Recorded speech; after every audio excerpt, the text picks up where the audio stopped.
అన్న భూమైజిన్ స్ప్రే చేస్తే ఎక్కువ రిజల్ట్ ఉంటుందా, యూరియాలో కలిపి చల్లితే ఎక్కువ రిజల్ట్ ఉంటుందా అని చెప్పండి అని చెప్పేసి అడుగుతున్నారు. గుడ్ క్వశ్చన్ అన్న. ఈ డౌట్ చాలా మందికి ఉంటుంటది.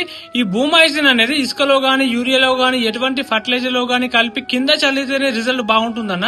స్ప్రేయింగ్ చేస్తే రిజల్ట్ ఉండదా అంటే ఉంటది, కానీ మనకు ఎక్కువ శాతం యూరియాలో కలిపి చల్లితేనే ఎక్కువ రిజల్ట్ ఉంటదన్న. అయితే ఆంధ్రప్రదేశ్ నుంచి కొంతమంది రైతులు నరసరావుపేట ఏరియాలో భూమైజిన్ ఎక్కడ దొరుకుతుందని చెప్పేసి అడుగుతున్నారు.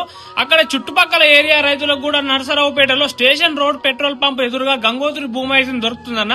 కిసాన్ అగ్రిమాల్ అనే ఫర్టిలైజర్ షాప్ లో అన్న పేరు నెల్లూరు గోపిచంద్. పైన కనిపిస్తున్న నెంబర్స్ కి కాల్ చేసి ఆల్ ఓవర్ ఇండియాలోకి ఎక్కడికైనా కార్గో చేస్తారు. భూమైజిన్ తీసుకునే ముందు పైన గంగోత్రి లోగో ఉంటది, కింద సుమో బొమ్మ ఉంటది. ఇక్కడ కనిపిస్తున్న షాప్ అదే. మనం నాటేసిన 15 రోజులకు ఇసుకలో ఒకసారి, 25 రోజులకు యూరియాలో ఒకసారి కలిపి చల్లుకున్నట్టయితే బ్రహ్మాండమైన రిజల్ట్ వస్తుందన్న. ఈ వీడియో ప్రతి ఒక్క రైతుకు షేర్ చేయండి. జై జవాన్, జై కిసాన్.